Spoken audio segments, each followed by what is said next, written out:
Hello and welcome back to Diplomacy and International Relations by Bastian Freiburg. Whether you are a student of political science, a foreign policy professional, or, just someone trying to understand why the world looks the way it does today, we are really glad to have you here. It's just great to be back. And we have quite a file to get through today. We really do.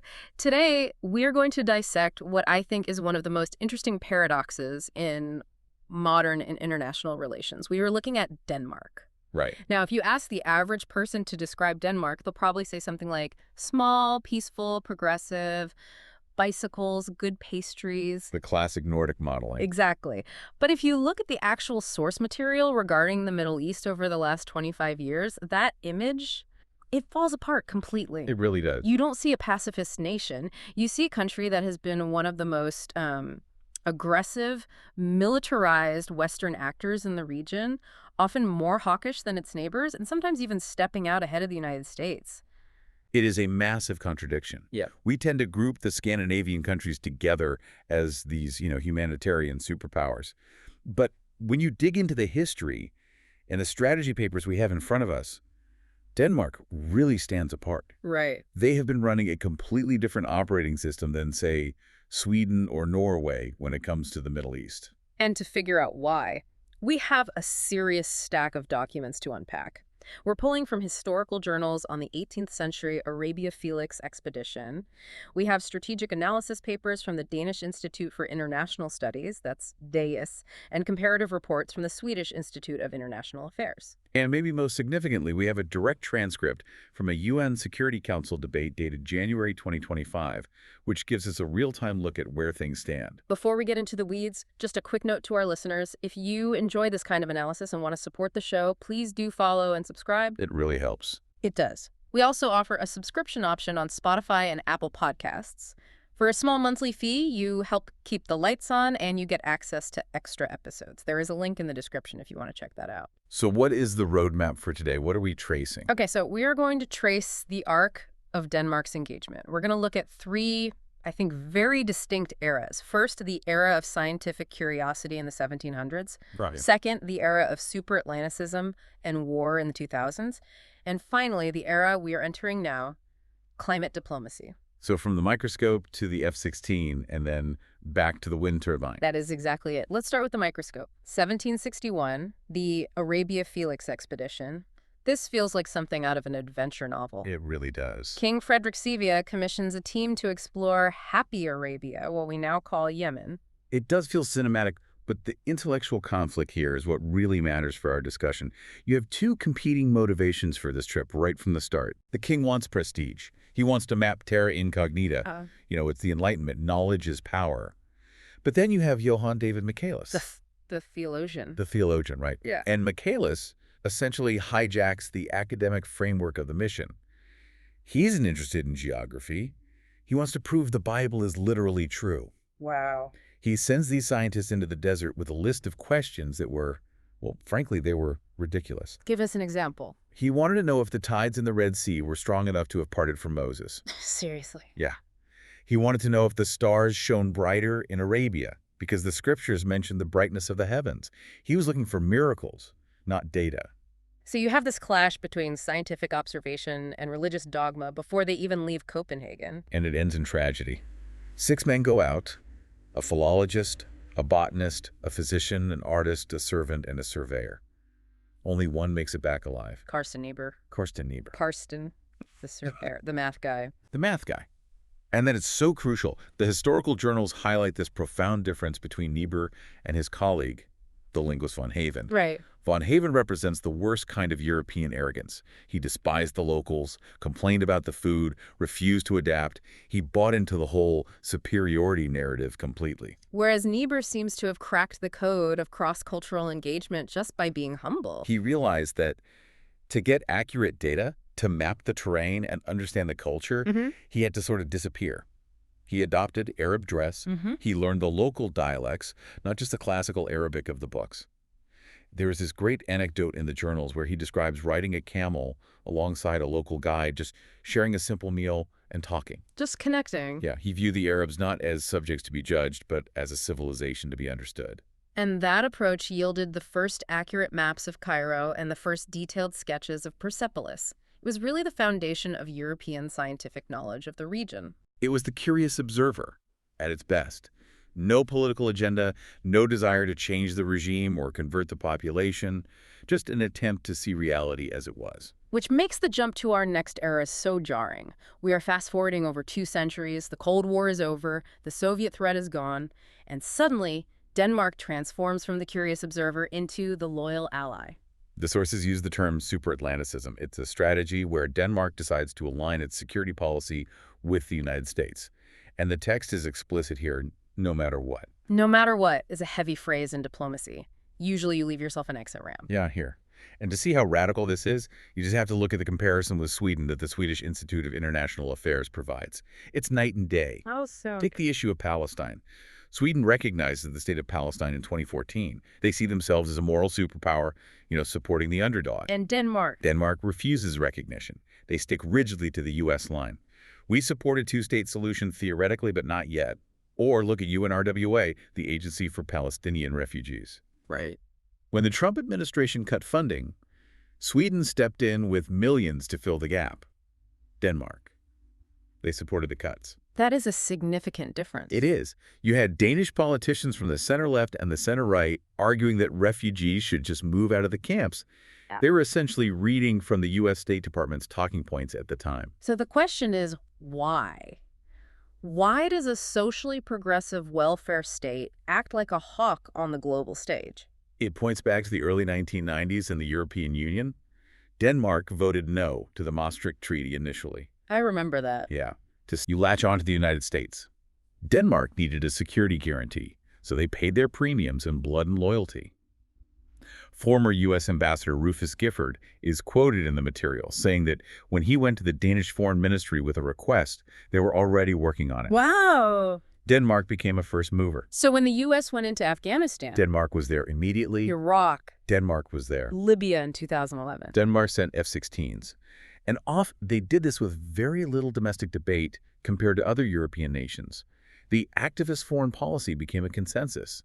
Being a good ally to Washington was the supreme goal. But this aggressive posture, this transition from mapping the desert to bombing it eventually triggered a backlash, right? You can't interfere in a volatile region without getting burned. And that brings us to the culture wars. The cartoon crisis of 2005. Most people remember the headlines, embassies burning, protests. But looking at the analysis, it seems like a collision between Denmark's domestic self-image and its new global reality. That's a great way to put it. Jyllands-Posten publishes caricatures of the Prophet Muhammad. They frame it as a debate on self-censorship. But in the Middle East, it's seen as a deliberate provocation from a country that already has troops on the ground in Iraq. And the prime minister at the time, Anders Fogh Rasmussen, took a very hardline stance. He did. He refused to even meet with ambassadors from Muslim-majority countries. His argument was pure principle. I cannot apologize for the free press. It was free speech absolutism. Exactly. We don't compromise on our values. But let's look at the timeline. That was 2005. Now look at 2023. The sources detail a new Danish law banning the improper treatment of objects of significant religious significance. In plain English, a ban on burning the Quran. Exactly. In less than 20 years, Denmark went from "we will never apologize for speech" to "we are passing a law to stop you from offending religious sentiments." The legal reviews in our source stack are pretty scathing about this law. They argue it violates something called the Rabat Plan of Action. Can you break that down for us? Yeah, so the Rabat Plan, it's a UN framework on human rights. And the core idea is pretty simple. It says laws should protect people. People, not ideas. Exactly. People from incitement to violence, but they shouldn't, protect ideologies or abstract concepts from insult. Human rights are for humans, not for books. So, by banning the burning of a book, Denmark is technically prioritizing the protection of a religious object over the right to expression. Yes. And the criticism came from all sides. The far right called it a surrender to Islamists. The left called it a betrayal of civil liberties. But the government's logic, and this is the crucial pivot, was security. They explicitly said the threat level was too high. The Danish intelligence services warned that the burnings were making Denmark a priority target for terrorism again. So the loyal ally realized that being on the front lines of the culture war was becoming too expensive. They chose safety over liberty. It's a moment of distinct pragmatism. Speaking of pragmatism, let's look at the present day. We have this transcript from the UN Security Council, dated January 20th, 2025. This document feels like a snapshot of a world in transition. It really is. Yes. Denmark is sitting on the council. Ambassador Christina Marcus Lassen is speaking. And the context she is describing is heavy. Yeah. We're looking at a ceasefire between Israel and Hamas after 15 months of grinding war. There's a detail in there that caught me off guard, the mention of the fall of the Assad regime in Syria. That is a massive detail just dropped into the text. It implies a total restructuring of the regional power balance. Assad falling, new leadership in Lebanon. The Middle East is being reshaped. And in this chaotic new reality, how does Denmark sound? Do they still sound like that super Atlanticist warrior of the 2000s? Not really. The tone has shifted. Ambassador Lassen is still thanking the U.S., so the alliance holds. But the focus is overwhelmingly on unhindered humanitarian assistance and international humanitarian law. I see. She is calling for a two-state solution not just as a slogan, but as an urgent necessity to lay the foundations for peace. It sounds Nordic again. It does. It feels like a return to the traditional Danish values of mediation and aid. It suggests that the era of military intervention thinking you can bomb the region into democracy is over. They are looking for a new toolkit. And that segues perfectly into the final part of our analysis. If the military toolkit is broken and the culture war toolkit is too dangerous, what's left? Green diplomacy. This is the strategic pivot for the next decade. The report from the Danish Institute for International Studies on Climate Security is fascinating here. It frames climate change not just as an environmental issue, but as a hard security threat. The data is terrifying. The Middle East and North Africa are warming at twice the global average. You have water scarcity in Jordan, lovable heat waves in Iraq. These aren't just inconveniences, they're engines of conflict. Right. When the water runs out, people move. Migration. Exactly. Yeah. And migration is the third rail of Danish politics. No government in Copenhagen can survive a massive influx of refugees. So the logic goes, if we want to stop migration, we have to stop the climate collapse in the Middle East. So instead of sending F-16s, we send wind turbines and water pumps. We send engineers. The report calls it strategic sector cooperation.